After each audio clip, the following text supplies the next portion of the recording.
suis heureux et un petit peu stressé, je ne sais pas pourquoi, encore une fois, d'être avec vous ce matin. On va continuer l'étude des 10 commandements. Et ce matin, j'aimerais qu'on regarde ensemble le 8e commandement, « Tu ne voleras point ».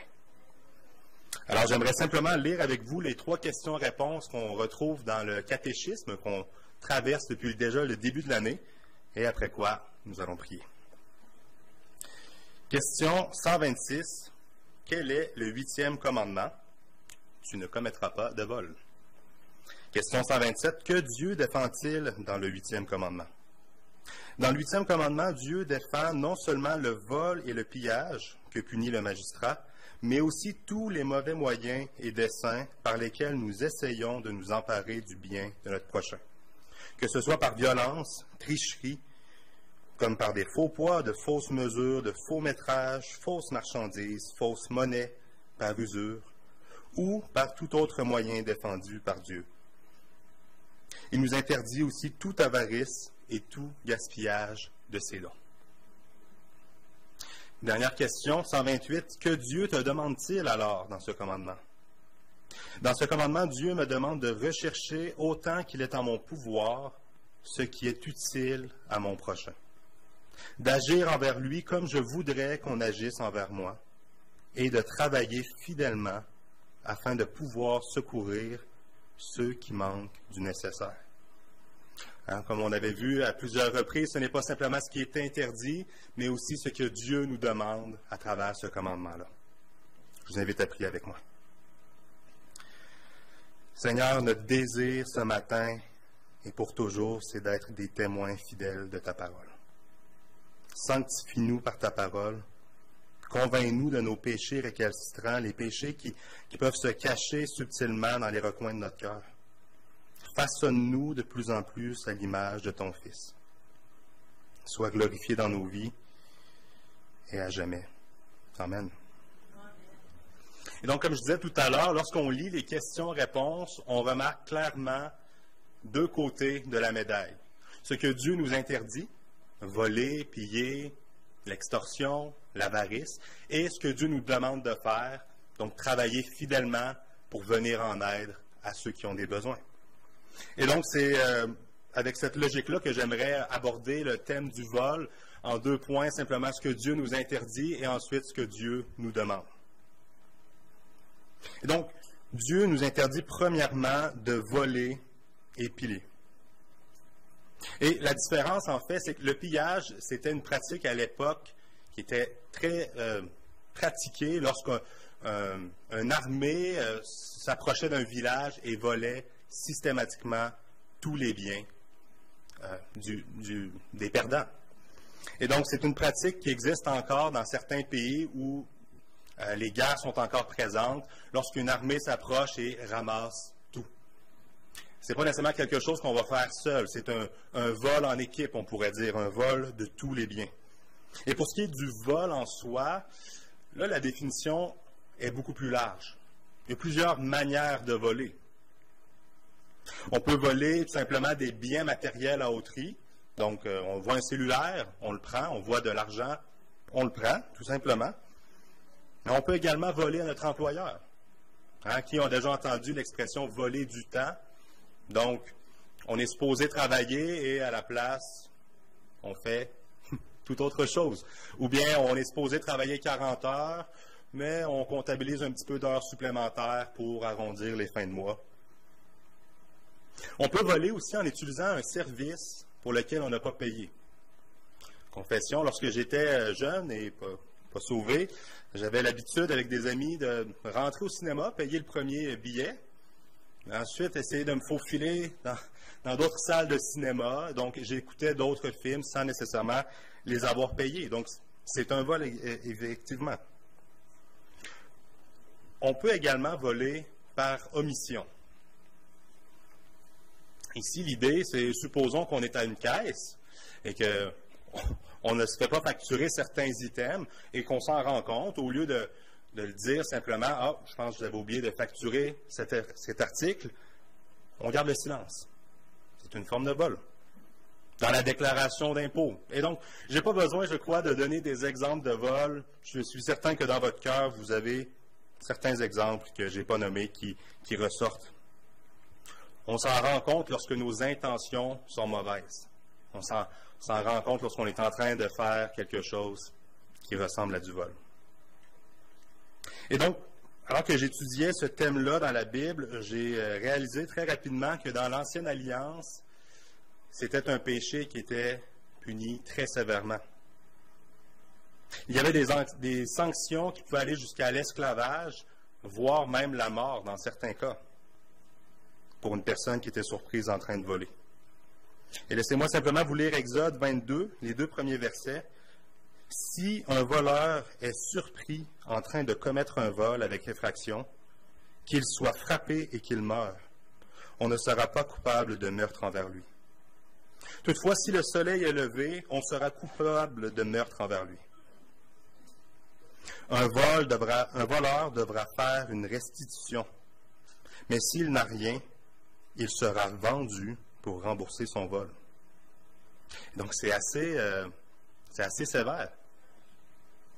Évidemment, on ne retrouve pas ce type de conséquences-là aujourd'hui. Je ne pense pas qu'on va se faire tuer pour avoir volé, mais peut-être que dans certains cas, il pourrait y avoir une bagarre. Mais le code criminel, évidemment, ne donne pas ce type de conséquences. Mais on voit tout de même comment Dieu voit le vol de son côté. Pensons également dans le Nouveau Testament à l'exemple d'Ananias et Saphira. En Acte 5, alors que les apôtres et les disciples rassemblent tous leurs biens, eux autres, ils se trouvent à vendre une partie de leur propriété et ils vont donner une partie de l'argent à l'Église, mais ils gardent une certaine, ils ne déclarent pas l'entièreté du montant qu'ils ont reçu. Et Pierre dit, « Ce n'est pas à des hommes que tu as menti, mais à Dieu. » Et on connaît la suite de l'histoire, ils sont morts sur le coup. Ensuite, Dieu nous interdit de nous emparer du bien de notre prochain d'une mauvaise manière. Et donc, c'est quoi la différence ici? Ici, c'est plutôt une question d'extorsion. Retirer de l'argent d'une personne par force, par chantage, par menace. Et donc, la personne ici, elle est consciente qu'elle perd quelque chose, elle va même le donner, mais sous la pression, sous la force, sous la contrainte. Et la Bible nous dit également quelque chose à propos de cela. En Luc 3, 10 à 14, alors que Jean-Baptiste est en train de faire le baptême de repentance au Jourdain, alors qu'il est en train de baptiser des gens et d'annoncer que la fin est proche, que le Messie est sur le point d'arriver, la foule se met à l'interroger. Et il leur dit, « Que devons-nous donc faire? » Il leur répondit, que celui qui a 2 chemises partage avec celui qui n'en a pas, et que celui qui a de quoi manger fasse de même. Des collecteurs d'impôts vinrent aussi pour se faire baptiser. Ils lui dirent, « Maître, que devons-nous faire? » Il leur répondit, « N'exigez rien de plus que ce qui vous a été ordonné. » Les soldats aussi lui demandèrent, « Et nous, que devons-nous donc faire? » Et il leur répondit, « Ne commettez ni extorsion, ni tort envers personne, et contentez-vous de votre solde. » Et ce que Jean-Baptiste demande à l'instant aux soldats et aux collecteurs d'impôts, ça sort complètement de l'ordinaire. Les collecteurs d'impôts étaient haïs, je ne pense pas que je vous l'apprends, parce qu'ils collectaient, oui, l'impôt pour les Romains, mais ils en soutiraient beaucoup plus pour se le mettre dans les poches. Et il n'y avait aucun moyen de refuser cette collecte d'impôts. Ils ne savaient pas exactement le montant. Ils pouvaient inventer des manières de collecter de l'impôt pour s'en mettre de plus en plus dans les poches. Même principe pour les soldats romains, ils faisaient souvent preuve de violence. Ils utilisaient leur force et leur statut pour obtenir ce qu'ils voulaient et pour soutirer de l'argent, pour s'emparer des biens des autres. Donc là, probablement que je vous parle de tout ça, vous dites, je ne suis pas collecteur d'impôts, je ne suis pas soldat, comment est-ce que ça peut me rejoindre, moi, aujourd'hui? Je suis conscient que le vol, c'est mal, que l'extorsion, c'est mal. Et c'est intéressant parce que Je crois que le reste de la société également est consciente de cela. Si j'allais parler à d'autres personnes qui ne sont pas nécessairement chrétiens, qui ne sont pas nécessairement dans une église, je crois que la grande majorité serait d'accord pour dire que le vol, le pillage et l'extorsion, ce n'est pas une bonne chose. C'est ancré dans notre cœur, on s'en rend compte. Mais j'aimerais m'arrêter au troisième élément qui était nommé dans la question tout à l'heure, où peut-être que là, la société aurait un contraste avec nous, ne serait pas nécessairement d'accord. Et donc, troisièmement, Dieu nous interdit toute avarice et tout gaspillage de ses dons. Ici, ce n'est pas une question de vol, ce n'est pas une question d'extorsion. On ne prend pas quoi que ce soit à quelqu'un. Et donc, pourquoi c'est inclus dans cette question?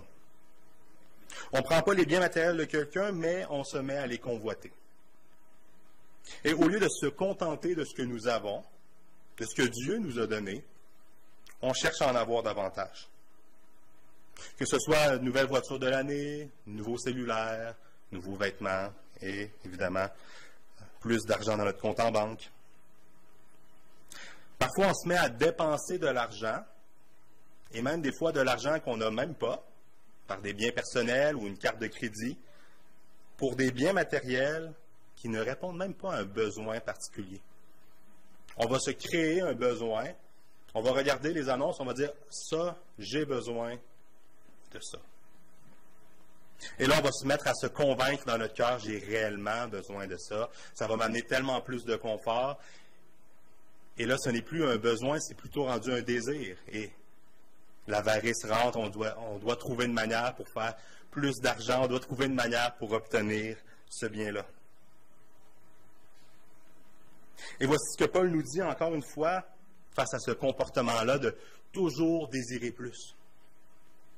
En 1 Corinthiens 5, 9 à 11, il nous dit « Je vous ai écrit dans ma lettre de ne pas entretenir de relations avec ceux qui vivent dans l'immoralité sexuelle. » C'est le bon verset, laissez-moi continuer. « Je ne parlais pas d'une manière absolue des gens de ce monde qui vivent dans l'immoralité ou sont toujours désireux de posséder plus. Voleurs, idolâtres. Autrement, il vous faudrait sortir du monde. En fait, ce que je vous ai écrit, c'est de ne pas entretenir de relation avec quelqu'un qui, tout en se disant votre frère, vit dans l'immoralité sexuelle, est toujours désireux de posséder plus, idolâtre, calomniateur, ivrogne ou voleur, de ne pas même manger avec un tel homme. » Et donc Paul dit, c'est normal pour le monde de vouloir désirer plus. C'est normal pour le monde de vivre dans l'immoralité sexuelle. Ils ne sont pas régénérés, ils n'ont pas connu Christ. Leur vie n'est pas transformée. Mais pour vous, qui êtes sauvés, ce désir-là, cette avarice-là, ce désir de toujours vouloir plus, c'est plus supposé être présent. Ce n'est plus supposé nous caractériser. Il dit la même chose dans Éphésiens 5.5. Vous le savez bien, en effet, aucun être immoral, impur ou toujours désireux de posséder plus, c'est-à-dire idolâtre, n'a d'héritage dans le royaume de Christ et de Dieu. Ici, Paul fait même le lien entre le fait de désirer plus et l'idolâtrie. Rapidement, le fait de désirer quelque chose, on place tellement notre désir, notre attention sur cet objet, sur ce bien matériel, ça peut rapidement se transformer en idolâtrie. Et Paul nous dit, ou plutôt Dieu nous dit à travers Paul, que ça ne devrait plus nous caractériser. Et c'est quand même étonnant que Paul mette l'avarice, le fait de désirer toujours plus, dans la même liste qu'on retrouve l'immoralité sexuelle, l'impureté, l'idolâtrie, des péchés qui sont très flagrants. Mais l'avertissement est quand même sérieux. Si nous sommes caractérisés par le fait de désirer toujours plus, si on est caractérisé par l'avarice, nos frères et sœurs sont invités à ne pas même manger avec nous. C'est spécial. Et la convoitise des biens matériels, l'avarice, peuvent éventuellement nous amener au vol. Logiquement, lorsqu'on désire quelque chose et qu'on ne peut pas l'obtenir, si on a une opportunité de l'obtenir d'une manière malhonnête, la tentation est là. C'est beaucoup plus facile. Et donc, il y a ce type de convoitise-là qui est très concrète. Je désire quelque chose et j'ai une opportunité, je le prends. Mais il y a également un autre type de convoitise qui peut nous habiter. Et pour l'illustrer, je fais appel à l'histoire d'un théologien du 4e siècle, Augustin. Et il a écrit un livre de quelques 300 pages qui s'appelle Confession, où il se confesse de plusieurs péchés qu'il a commis, qui continuent à affecter sa conscience. Et alors qu'il se confesse pour des péchés qu'il a commis dans son adolescence, il nous dit, en fait, il parle à Dieu dans ce texte, il dit « Vous condamnez le larcin, mon Dieu, et ne le condamnez pas seulement par votre loi gravée sur la pierre, mais par une loi encore plus ancienne que vous avez écrite dans le fond des cœurs et que le malice de l'homme ne peut effacer. Car quel est le voleur qui ne trouve pas mauvais qu'on le vole? Et où est le riche qui ne juge pas coupable un pauvre qui lui dérobe son argent, malgré son besoin criant? Et cependant, mon Dieu, j'ai commis un vol, et je l'ai commis en effet, non par le besoin et par la nécessité, mais par un pur dégoût de la justice. J'ai dérobé des choses dont j'étais si éloigné de manquer, puisqu'il y en avait même chez moi en abondance. J'ai dérobé, sans rien chercher dans le vol, que le vol lui-même. Et ici, Augustin nous dit simplement qu'il n'a pas volé par besoin, mais par désir de voler, tout simplement. Il a eu une opportunité et son cœur l'a amené à voler. Savez-vous qu'est-ce qu'il a volé dans cet extrait-là? Il a volé des poires. Il n'a pas volé des poires dans un marché, il ne s'est pas faufilé entre deux tables pour voler des poires.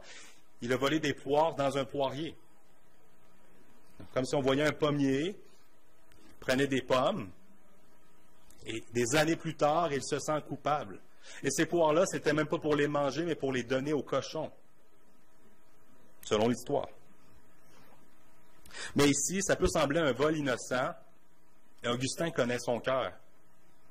Augustin, des années plus tard, se rappelle de ce vol-là, puisqu'il voit qu'il n'a pas volé par besoin, mais parce que son cœur avait un dégoût de la justice. Il a volé parce qu'il voulait voler, tout simplement. Et c'est un désir que je vois déjà dans notre nature humaine, que je vois dès l'âge de mes enfants, 3 ans et 18 mois. Arthur qui fait tranquillement son casse-tête et Jasmine qui se faufile pour voler un morceau de casse-tête et qui se sauve. Ou, je ne parlerai pas juste de Jasmine, hein, Arthur, Jasmine qui mange une collation tranquillement, Arthur a la même collation, mais il s'approche, vole un morceau de fromage et part à course. Et donc, évidemment, c'est charmant lorsqu'on le compte de même du haut de la chair, mais on voit quand même un élément dans le cœur humain qui est déjà présent en bas âge. La convoitise, hein, l'égoïsme, le désir de posséder quelque chose qui ne nous appartient pas. Et je ne pense pas que ça disparaît à l'adolescence, je ne pense pas nécessairement que ça disparaît à l'âge adulte.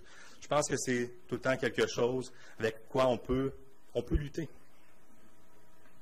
Et donc, comme bien d'autres péchés, le vol vient rarement seul. On commence par convoiter quelque chose. On a vu ensuite que parfois, même cette chose que l'on convoite peut devenir une idole. Puis après, on passe à l'action, on vole.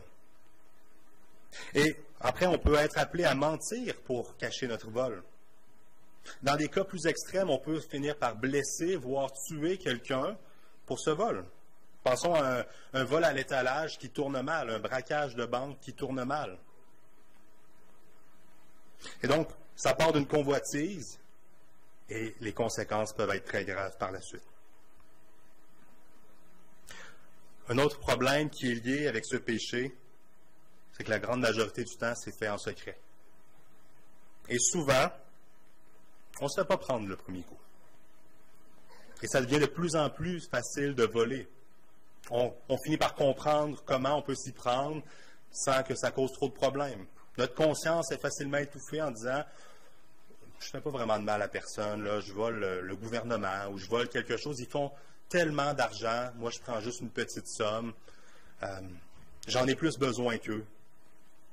Tout ce qu'on peut se dire pour justifier ce vol. Mais je nous invite à nous rappeler de l'omniscience et l'omniprésence de Dieu. Le fait que Dieu sait tout, voit tout, connaît notre cœur.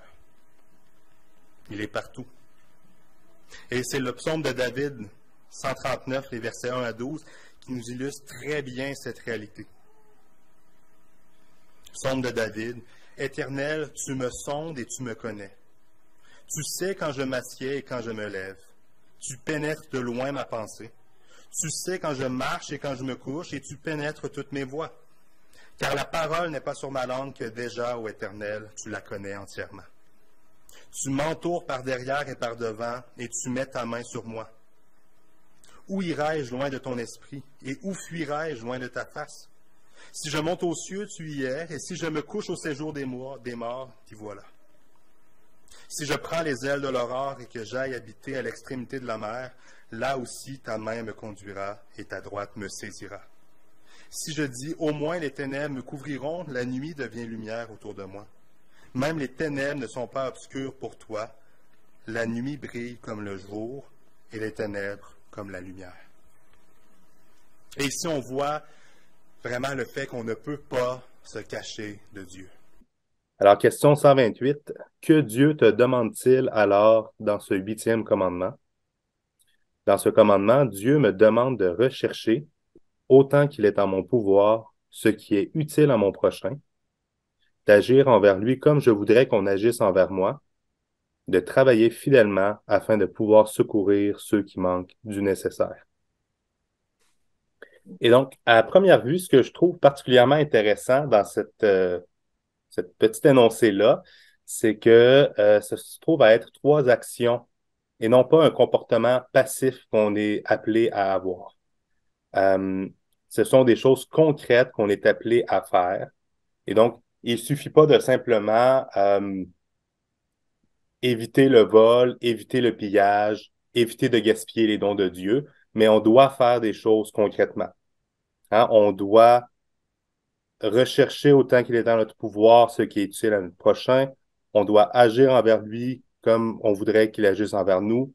On doit travailler fidèlement pour secourir ceux qui sont en manque de nécessaire. Et donc, c'est des actions, ce n'est pas passif de notre côté.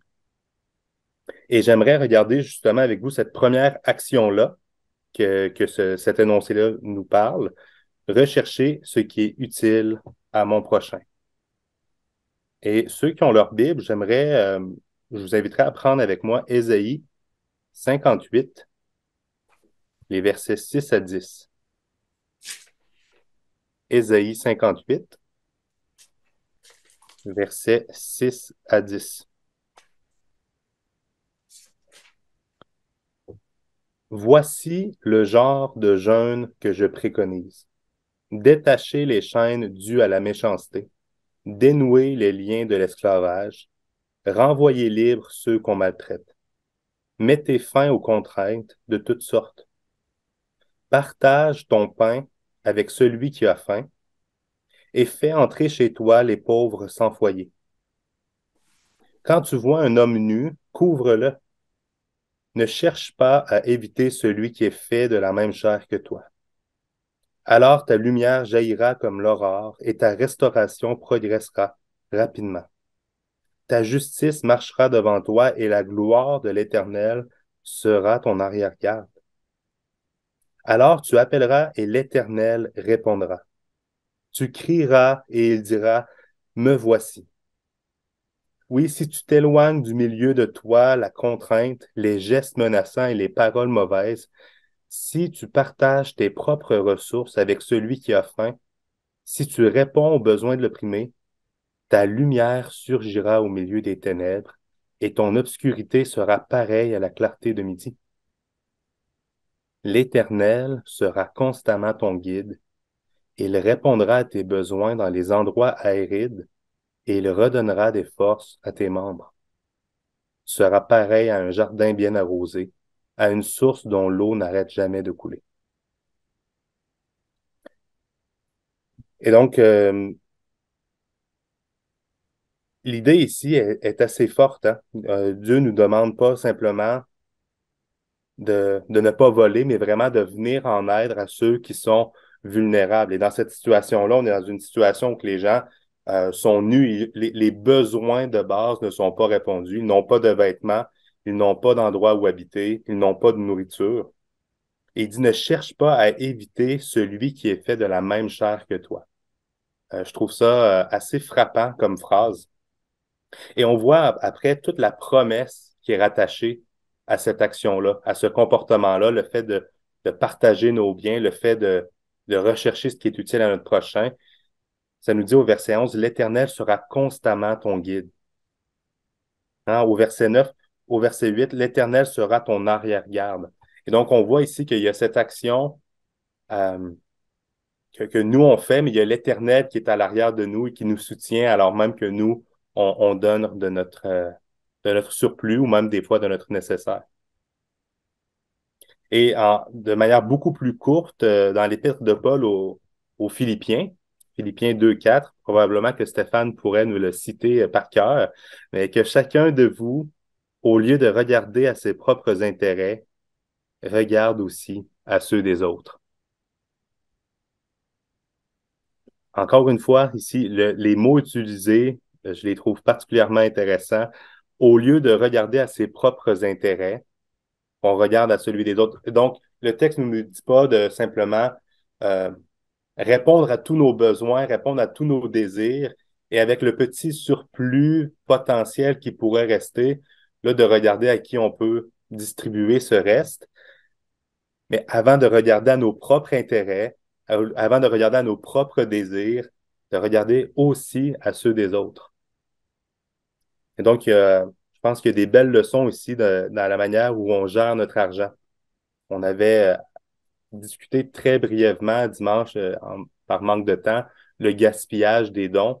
Et donc, tout ce que Dieu nous donne et la grande majorité du temps en surplus de ce que nous avons besoin, qu'est-ce qu'on fait avec? Comment est-ce qu'on le gère? Est-ce qu'on est égoïste avec ce que Dieu me donne à moi, Philippe, et j'en fais ce que je veux? Et s'il y a des petites graines par terre, peut-être que les autres pourront piger. Est-ce que c'est de même qu'on voit les biens matériels? Est-ce que c'est de même qu'on voit notre salaire? Est-ce que Dieu, euh, dans sa bonne volonté, dans sa grâce, nous a octroyé? Et donc, petit temps de discussion déjà là, sur ce premier point. Selon vous, de quelle manière est-ce qu'on peut rechercher ce qui est utile à notre prochain aujourd'hui à Québec, premièrement, autour de nous? Après ça, on pourrait aller un petit peu plus large aussi, mais concrètement, dans notre ville, dans notre quartier, comment est-ce qu'on peut s'y prendre pour rechercher ce qui est utile à notre prochain? Philippe, j'aime bien Philippiens 3, moi aussi. Toi, tu as lu 4, là. Mhm. Il dit, ne faites pas rien par esprit de parti ou par même gloire, mais que l'humilité vous fasse regarder les autres comme étant au-dessus de vous-même. Je pense que Mm. c'est là que ça commence. Oui, en effet, donc de ne pas se sentir nécessairement supérieur aux autres, mais de se mettre, de les considérer en premier, effectivement. Et on voit comment les frères et les sœurs se rendent serviteurs les uns des autres. Je vois tous les services qui sont rendus en semaine. J'entends des échos des uns et des autres. Quelqu'un va aider quelqu'un dans le transport ou une personne âgée à faire nettoyage dans sa maison ou à héberger une sœur dans le besoin.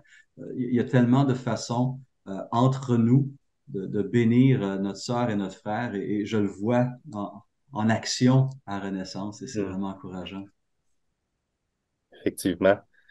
Et une chose qui m'amenait dans ma réflexion, je réfléchissais aussi au fait que pour rechercher ce qui est utile à notre prochain, il y a l'aspect de vraiment, le verbe est bon, rechercher. Et donc, il faut aller s'informer également. Il ne faut pas nécessairement attendre que les autres nous parlent de leurs problèmes, nous demandent un service. C'est une bonne chose. mais est-ce qu'on va rechercher l'information également? Est-ce qu'on prend le temps de, de prendre des nouvelles, de s'intéresser aux autres, à ce que les autres peuvent vivre? Est-ce qu'on se rend disponible pour ces gens-là qui sont peut-être plus vulnérables? Oui, premièrement, dans notre assemblée locale, je pense que c'est essentiel. Je pense que c'est très biblique de commencer par se servir à l'intérieur de notre Église, mais également dans notre voisinage. Moi, ça m'a amené une réflexion de mon côté. Je suis dans une coopérative familiale et il y a certains couples plus vieillissants euh, dans mon voisinage. Et ça m'a amené à réfléchir. Est-ce que je me suis déjà prononcé comme quoi je serais disponible pour leur donner un coup de main s'il y avait quoi que ce soit pour déneiger leur entrée ou peu importe, mais de simplement indiquer est-ce qu'on a ce lien-là avec nos voisins, notre entourage, euh, se montrer disponible, se montrer prêt à venir en aide.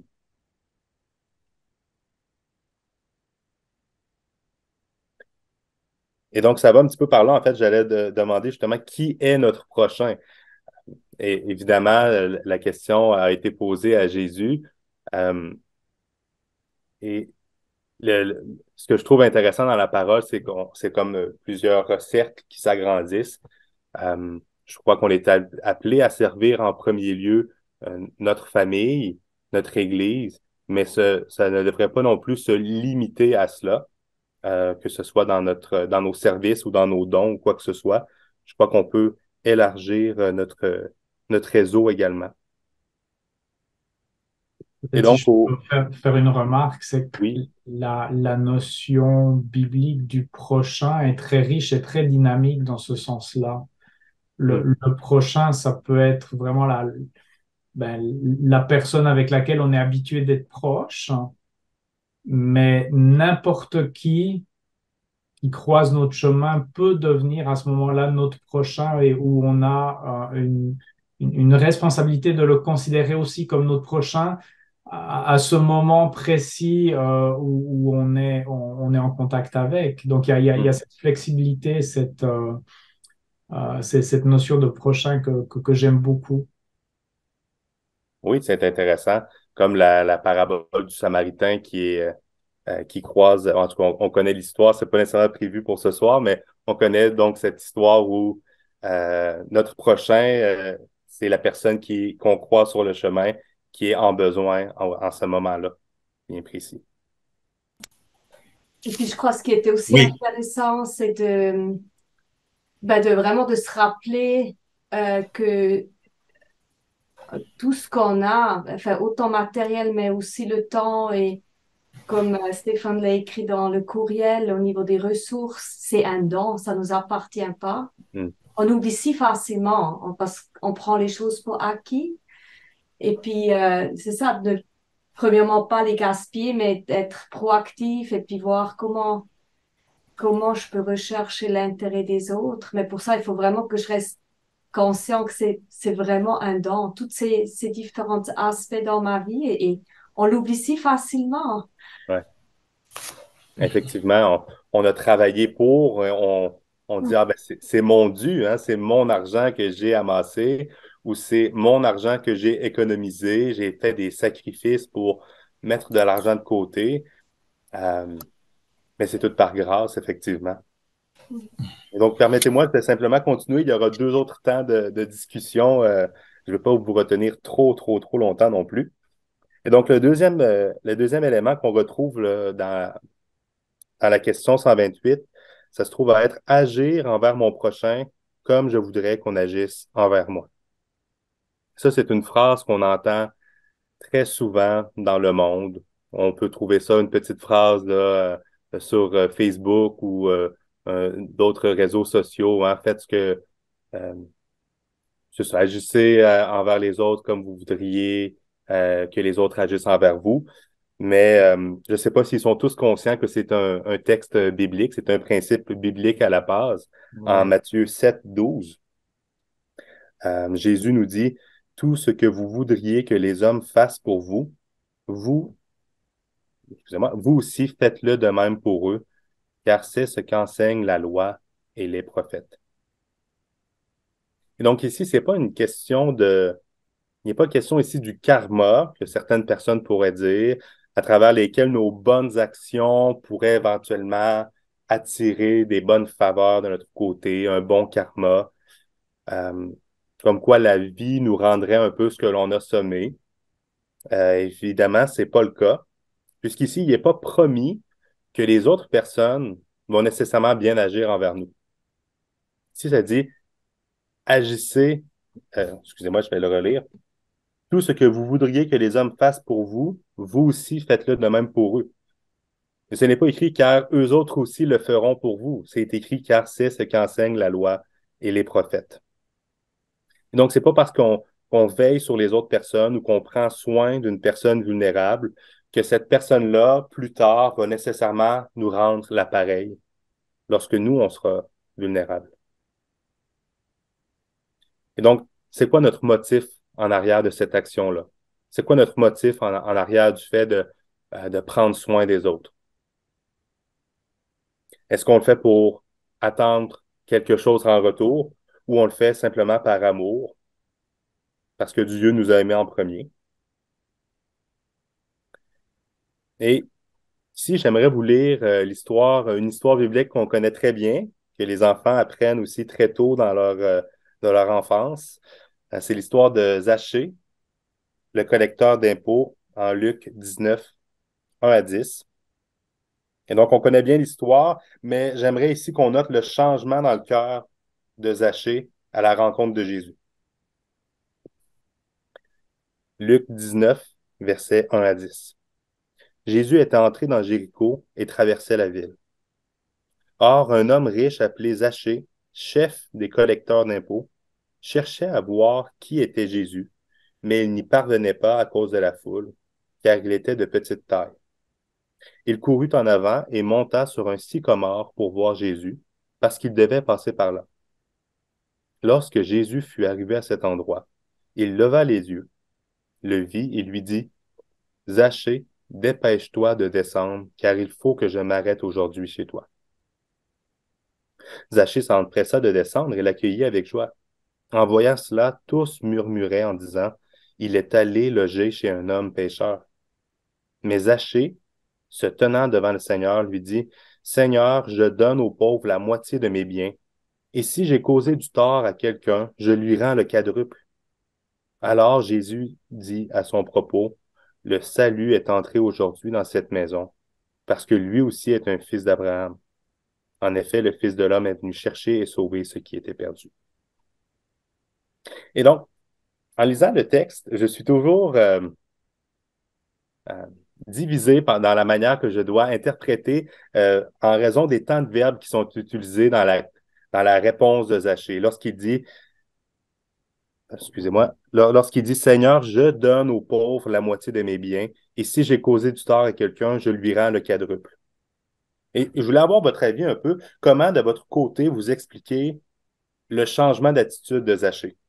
Et à quel moment, selon vous, ce changement a-t-il lieu en Zachée? Donc, on part d'un collecteur d'impôts, le chef des collecteurs d'impôts, qui sont réputés effectivement pour récolter, oui, l'impôt des Romains, mais également récolter de l'argent pour eux en grande quantité. Et ici, on a la réponse qui nous dit, « Je donne aux pauvres la moitié de mes biens. Si j'ai causé du tort à quelqu'un, je lui rends le quadruple. » Comment est-ce que vous voyez ça?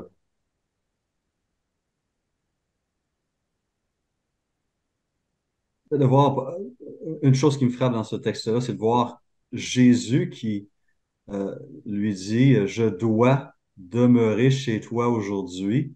Et il conclut en disant qu'il est venu chercher et sauver ce qui était perdu. Et donc, à quelque part, Zachée avait compris, certainement compris une partie de la mission de Jésus-Christ. Pourquoi Jésus était venu pour prêcher justement cette bonne nouvelle du royaume, prêcher la repentance et par cette curiosité, ce désir de voir Jésus, certainement l'Esprit l'avait travaillé, il l'avait amené à en savoir davantage. Et voilà que Jésus arrive, le nomme expressément, explicitement, il dit, je vais loger chez toi aujourd'hui. ce Jésus qui s'invite chez lui est présenté au verset 9 comme ce salut qui est entré aujourd'hui dans sa maison. Donc, Jésus est venu sauver. Et Zachée a compris cette réalité-là, je crois. Hmm. Oui, effectivement. Et moi, ce qui me frappe, c'est, euh, on n'a pas encore discuté nécessairement de à quel moment ce changement-là se fait, mais de voir Zachée qui est réputé pour voler de l'argent et qui dit, je donne aux pauvres la moitié de mes biens, et si j'ai causé du tort à quelqu'un, et ici on devrait se dire, j'ai causé du tort à quelqu'un, je lui rendrai le quadruple. Il devait y avoir une file le lendemain à sa maison. Je ne sais pas comment ça s'est passé, mais là, dans cette foule, il y avait certainement des gens euh, à qui il avait volé de l'argent. Et donc, de voir cette affirmation-là de Zachée, on voit vraiment qu'il y a quelque chose dans son cœur qui a certainement changé. Cet attachement-là à ses biens, à son argent, a fait vraiment un demi-tour. Est-ce que c'est avant sa rencontre avec Jésus, simplement en entendant parler de son ministère? Est-ce que c'est devant Jésus? Le texte ne nous le dit pas clairement, mais on voit vraiment ici un détachement de ses biens. Il semble ne plus avoir autant d'importance. Et, euh, et donc, ça m'a touché en lisant ce texte-là. Je me suis dit, euh, je voulais avoir un petit peu votre avis. Euh, Est-ce que vous auriez fait pareil que Zachée? Est-ce que vous auriez offert le quadruple? Est-ce que vous auriez Moi, fait seulement le double, peut-être, ou de rendre le montant exact? Je ne sais pas. mais moi, ce que je vois, la première affaire qui est arrivée, c'est que Jésus l'a accueilli. C'est drôle, c'est Jésus qui arrive, puis c'est Jésus qui accueille. Hmm. Tu sais, puis c'est le premier qui l'a vu, puis qui l'a appelé tout de suite. Fait que lui, il s'est senti comme accepté, il s'est senti, faut que j'aille chez toi, puis tout ça. Fait que lui, c'était une bénédiction, là. Oui. Hmm. Et je pense que les autres choses avaient beaucoup moins d'importance à ce moment-là. Parce que tu te fais appeler directement par Jésus, le Sauveur, qui veut venir manger chez toi. Je pense que les biens matériels, l'argent qu'il a pu amasser, je pense que peut-être c'était rendu secondaire, même tertiaire pour lui à ce moment-là. En fait, je trouve cette parole, c'est Rodrigue, je trouve cette Oui. parole-là vraiment touchante. Comme le pasteur Stéphane vient de dire, c'est que Jésus dit que je vais demeurer chez toi. C'est, pour moi, c'est très imagé. Si Jésus demeure chez toi, demeure en toi, il y a quelque chose de miraculeux qui arrive et qui te transforme, te pousse à faire justement la volonté de Dieu. Et je trouve ça extraordinaire. Euh, Moi, j'ai une question que je me pose par rapport à un passage que tu lisais tantôt concernant la prière et le jeûne.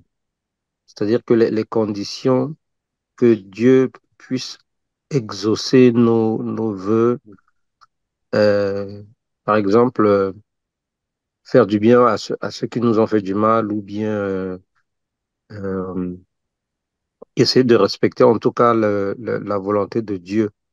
Lorsqu'on décide, par exemple, de jeûner, de prier, ça prend ces conditions-là. Et je me dis que ça fait partie des conditions qui sont extrêmement difficiles pour moi et que le fait que Jésus dise à Zachée, je vais demeurer chez toi, c'est quelque chose qui m'interpelle moi. Hmm. Et que si, quel que soit ce que nous faisons, si Jésus ne demeure pas chez nous, ne demeure pas en nous, ça va être difficile. Oui, certainement. Et donc, le passage que j'avais lu dans Ésaïe, il parlait d'un autre type de jeûne. Donc, j'ai pas lu l'entièreté du livre d'Ésaïe, là, mais dans ce Mhm. passage-là, il dit, voici le genre de jeûne que je préconise. OK. Et donc, là, il commence à parler là, de donner nos biens aux pauvres et tout ça. Est-ce que ça OK. doit être une condition pour que Dieu réponde à nos prières? Je ne crois pas, Mhm. personnellement. Je crois que Dieu répond à nos prières parce on a le Saint-Esprit en nous. on l'a accepté comme Seigneur et Sauveur. OK.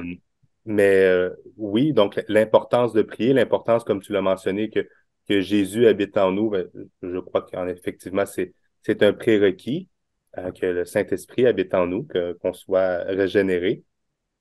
Mais oui, clairement, il y a cette, pas ce paradoxe-là, c'est pas le bon mot, mais il y a cette dualité, j'ai pas le bon mot.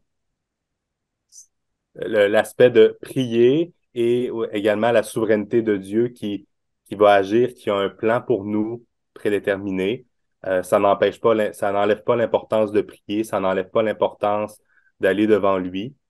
Au contraire, ça ajoute cette importance-là d'aller devant Dieu, devant un Dieu souverain qui a contrôle sur le passé, présent et futur, et Mhm. d'aller lui communiquer nos besoins, nos inquiétudes, nos craintes, nos actions de grâce.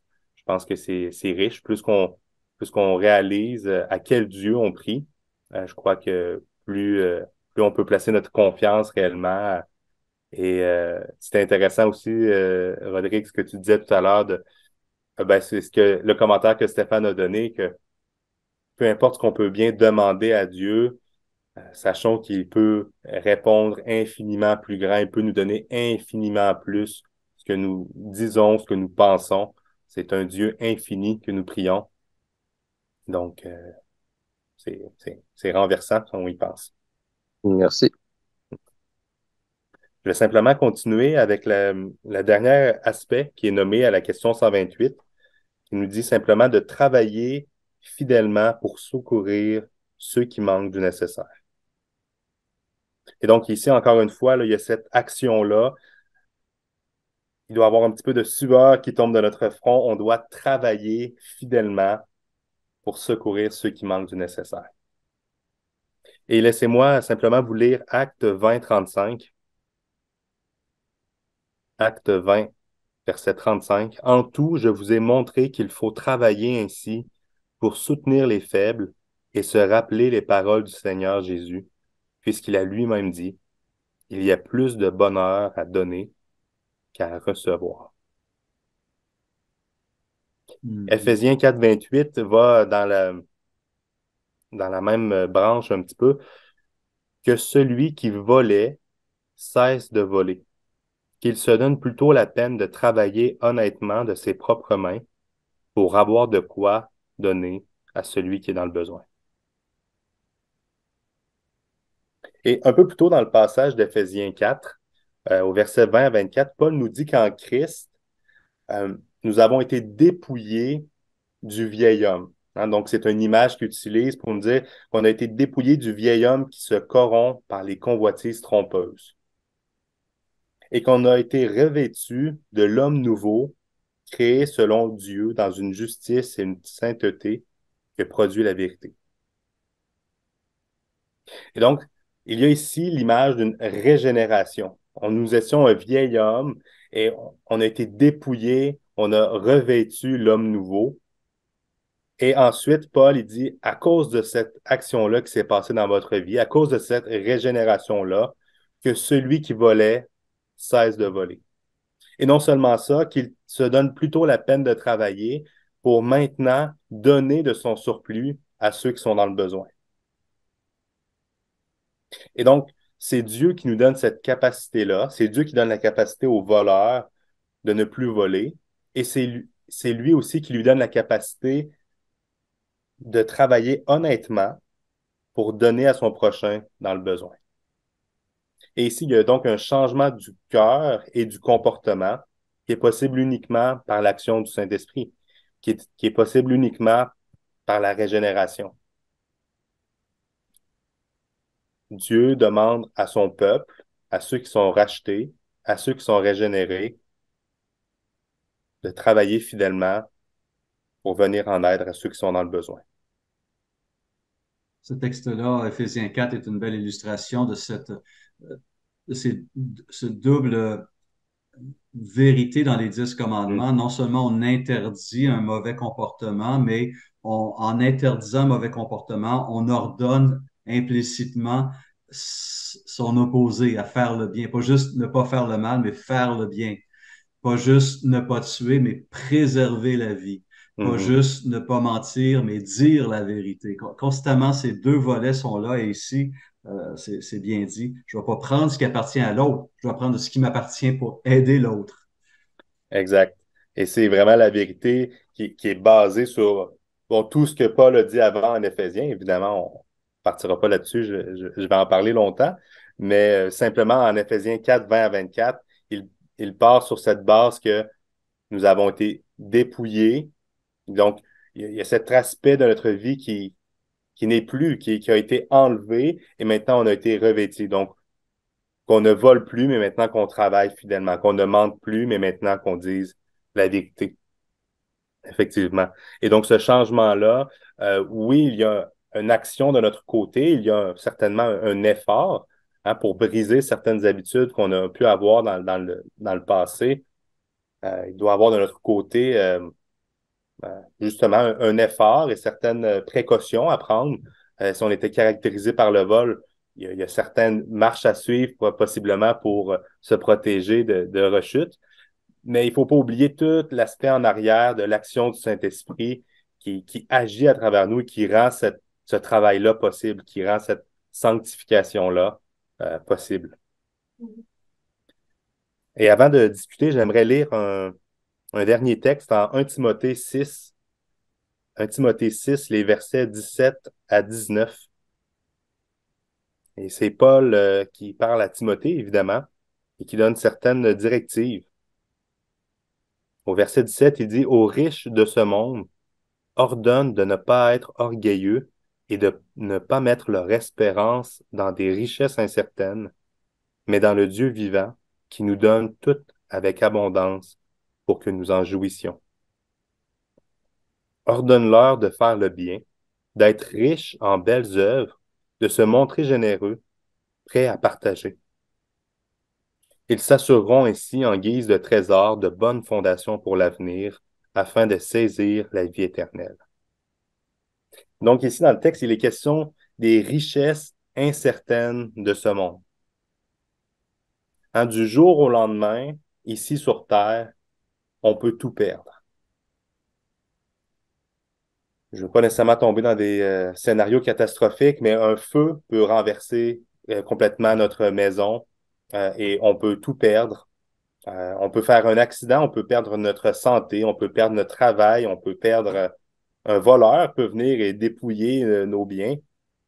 Et donc, c'est des richesses qui sont incertaines, c'est des biens matériels qui sont susceptibles, pour paraphraser le sermon sur la montagne, à la teigne, à la rouille, à la pourriture, à la moisissure. Mais voyez ce que Paul dit à propos des riches. Il n'est pas en train de les condamner. Il n'est pas en train de dire c'est mauvais être riche et vous devez vous départir de tout ce que vous avez pour vivre dans la pauvreté. Il leur dit simplement de ne pas placer leur espérance dans leur richesse. De ne pas placer leur identité dans leur richesse. Ce n'est pas ça qui devrait les définir et ce n'est pas dans ça en quoi ils doivent placer leur confiance, leur espérance. Parce que ce n'est pas stable que Paul nous dit. Ils sont appelés plutôt à placer leur confiance en Dieu et en plaçant leur confiance en Dieu, par la suite, ils doivent être généreux avec les richesses que Dieu leur a données. C'est justement ce que Cornélia disait tout à l'heure. On doit tout le temps garder en tête que ces richesses, que cet argent, que le simple fait qu'on ait un toit sur la tête en ce moment, qu'on soit pas assis à l'extérieur, mais au chaud dans notre maison, qu'on ait un lit, un frigo avec de la nourriture, c'est des bénédictions que Dieu nous donne. On doit premièrement ne pas les prendre pour acquis et on ne doit pas être égoïste avec ces bénédictions-là. Il y a ce passage aussi où Paul, lorsqu'il écrit aux Corinthiens, chapitre 2 Corinthiens 9, n'est-ce pas? Il rappelle cette assurance qu'on a que si je m'appuie sur mes biens, je m'appuie sur une mauvaise base. Mais si je m'appuie sur celui qui est capable de me donner ses biens, je suis rassuré, stable et en sécurité. Puis ceci, Dieu peut vous combler de toutes ses grâces afin que vous possédiez toujours à tout point de vue de quoi satisfaire à tous vos besoins et que vous ayez encore en abondance pour toute bonne œuvre, comme il est écrit, il a distribué ses bienfaits, il a donné aux pauvres, sa justice subsiste à toujours. Et c'est un peu ça que Paul va répéter en Timothée 6 ici, n'est-ce pas? Effectivement. Et donc, dernier petit temps de discussion, je vous fais travailler encore à 8h30. Moi, d'habitude, c'est mon heure de sommeil. En fait, je reviens un petit peu plus tôt lorsque Jésus disait, il y a plus de bonheur à donner qu'à recevoir. Mm. Moi, on m'a toujours dit ça quand j'étais jeune, et quand j'étais jeune, je ne le croyais pas. Euh, je l'expérimente de plus en plus en donnant des cadeaux à mes enfants, de voir leur réaction, en venant en aide concrètement à quelqu'un et en voyant le fruit de nos actions. Est-ce que c'est quelque chose que vous expérimentez de votre côté? Il y a plus de bonheur à donner qu'à recevoir. Jésus le dit comme une affirmation, hein? C'est ça. C'est pas pour certains, c'est il y a plus de bonheur à donner qu'à recevoir. Vous n'êtes pas obligé de répondre à voix haute, mais simplement une piste de réflexion. Est-ce que c'est quelque chose que j'expérimente encore dans ma vie? Ce bonheur à donner. Mm. Que ce soit, oui, notre dîme le dimanche matin. Est-ce qu'on a du bonheur à venir en aide aux gens, à prendre de notre surplus, des fois un petit peu de notre nécessaire, des fois on se limite un petit peu pour venir en aide, mais est-ce qu'on le fait avec un cœur joyeux, un cœur rempli de grâce pour ce que Dieu m'a donné, ce que Dieu me donne en surplus?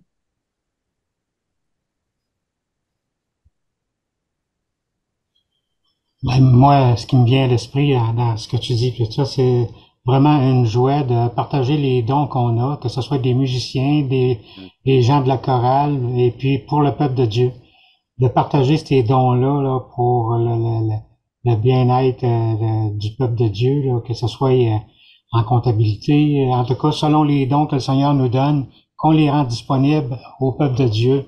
C'est vraiment une joie de partager ces dons-là avec ces personnes-là. J'ai rarement vu des dons qu'on détestait de les pratiquer.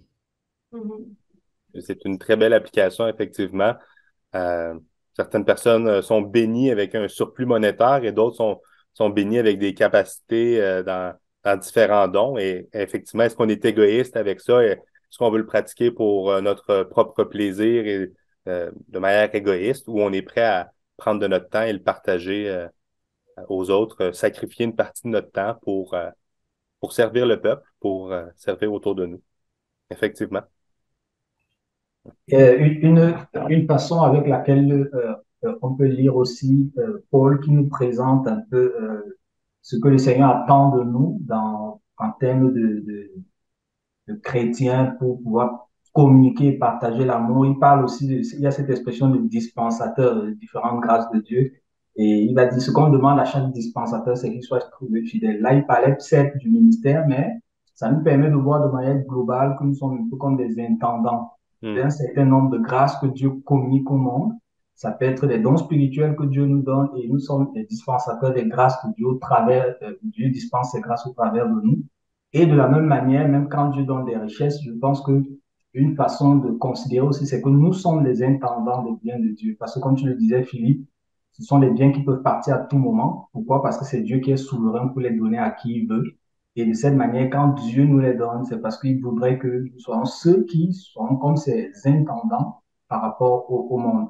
Je vois souvent un peu cette image de la famille dans laquelle Dieu va utiliser les parents à qui va donner les ressources pour administrer ces ressources dans toute la famille, pour les enfants. On s'attend pas à ce que le petit enfant ait son salaire, qu'il se batte comme il peut, mais Dieu communique des grâces aux parents et les parents l'administrent à toute la famille. De la même manière, Dieu va parfois donner certaines choses à certaines personnes, mais c'est pour qu'ils les administrent et qu'ils les communiquent au plus grand nombre.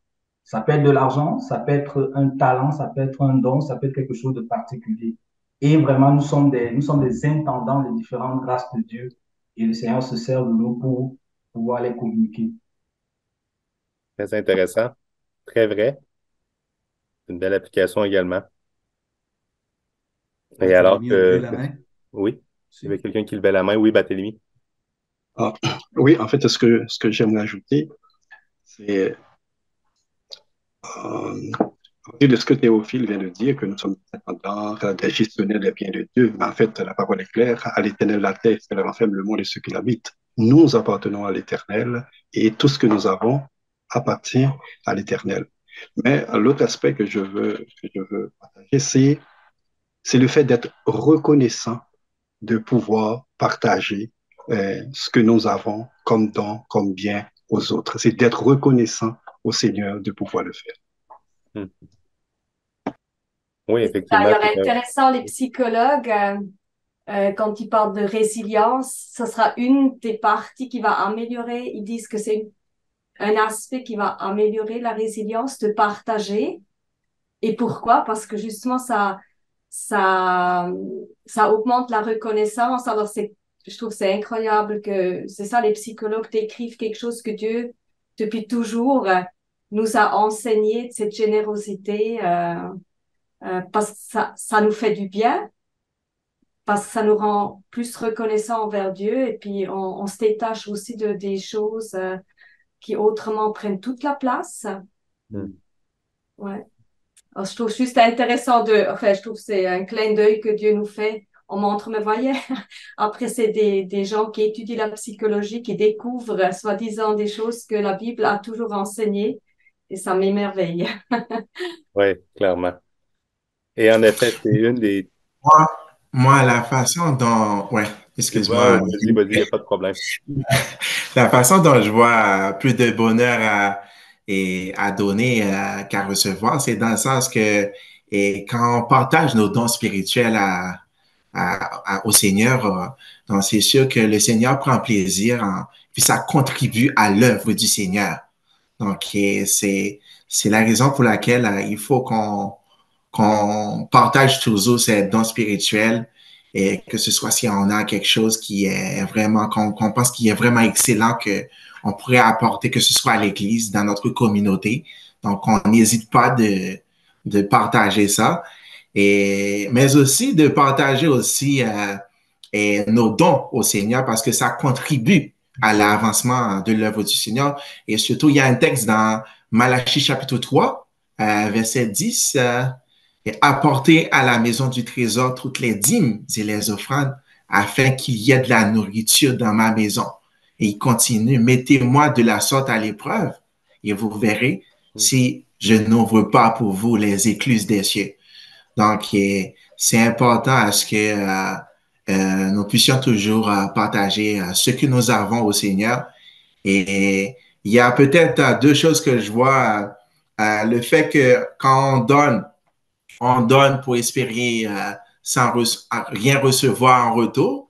Puis deuxième, c'est que quand on va donner ce qu'on a, ben c'est fort probable qu'en retour, ça sera supérieur à ce qu'on a donné. Merci, Lemuel. Quelqu'un d'autre? Oui, donc, Cornelia, ce que tu disais tout à l'heure, ça m'a fait penser, euh, en effet, plus on est porté à donner quelque chose, que ce soit de nos biens matériels, quoi que ce soit, moins cet objet ou ces biens matériels sont susceptibles de devenir une idole dans notre vie. Et c'est une bonne manière d'évaluer euh, est-ce que mon argent est devenu une idole ou si je ne suis pas capable de la partager, si je tiens à la garder, à l'accumuler, à l'accumuler, à l'accumuler. Peut-être qu'on est en train de pencher tranquillement et dangereusement vers l'idolâtrie. Mais si on a cette attitude de cœur que ben, c'est le Seigneur qui m'a tout donné et je suis un bon intendant et je redistribue euh, selon les convictions que Dieu me donne, ben, clairement, on garde cette attitude il n'y a rien qui m'appartient concrètement euh, à moi.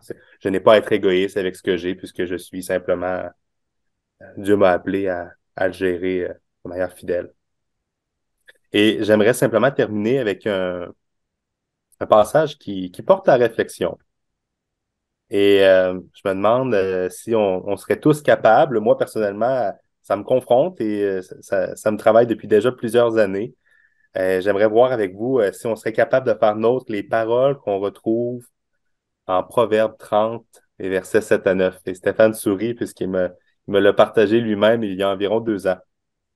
Euh, Proverbe 30, versets 7 à 9. Je te demande 2 choses, Éternel, ne me les refuse pas avant que je meure. Éloigne de moi la fausseté et la parole mensongère. Ne me donne ni pauvreté, ni richesse.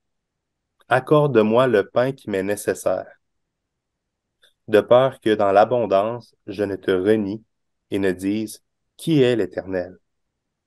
Ou que dans la pauvreté, je ne dérobe et ne m'attaque au nom de mon Dieu. Et ici, ce qui est frappant, c'est accorde-moi le pain qui m'est nécessaire. Il n'y a pas de surplus. Il n'y a pas nécessairement de lousse.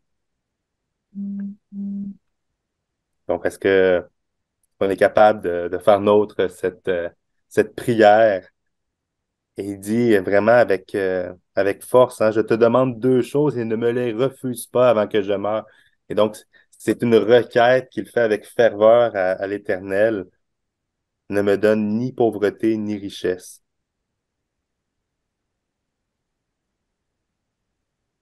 Donc, c'est comme ça que j'aimerais simplement conclure notre étude du 8e commandement, autant dans les interdictions que dans les prescriptions. Et je vous invite simplement à prier avec moi. Je veux juste Oui, avoir le verset. oui. Le verset. Avoir le verset, c'est Proverbe 30, les versets 7 à 9. Ok, Proverbe 30, 7 à 9. merci. Oui, Seigneur, on vient devant toi pour te louer premièrement pour les grâces que tu nous as données. Oui, la grâce première, Seigneur, c'est que tu t'es révélé à nous. Tu nous as montré notre cœur, tu nous as montré notre besoin de te connaître. Tu nous as montré ce qui nous attendait si on ne te reconnaissait pas comme Seigneur et Sauveur. Seigneur, tu nous as donné ce privilège d'être dans ta famille. Tu nous as placés comme héritiers. Seigneur, on est co-héritiers avec ton Fils. On a accès à toutes ces bénédictions spirituelles. Et bien plus, Seigneur, tu nous donnes également des bénédictions ici sur terre. Tu nous permets de manger à chaque jour. Tu nous permets d'être en sécurité. Tu nous permets d'avoir du surplus. Et on te prie, Seigneur, de faire de nous des bons gestionnaires. Qu'on qu'on soit disposés à donner, qu'on soit généreux de nos biens que tu nous as donnés. Donne-nous, Seigneur, ce réflexe d'aller vers les autres et de rechercher les besoins, de pas simplement attendre qu'ils viennent à nous, mais prenons le temps de nous ce désir-là, cet intérêt-là d'aller vers les autres et de voir de quelle manière on pourrait les bénir, que ce soit avec notre temps, avec notre écoute, avec nos biens matériels, avec nos dons, notre service, nos prières. Seigneur, on désire être de plus en plus à ton image. Et on sait que on peut pas y arriver seul. On sait qu'on n'y arrivera pas ici sur terre, mais Seigneur, à ton retour, tu vas nous glorifier également. Et donc, sois glorifié dans notre vie, Seigneur, sois glorifié dans la manière dans laquelle on gère notre argent, dans laquelle on gère nos biens et les dons que tu nous as donnés. Amen.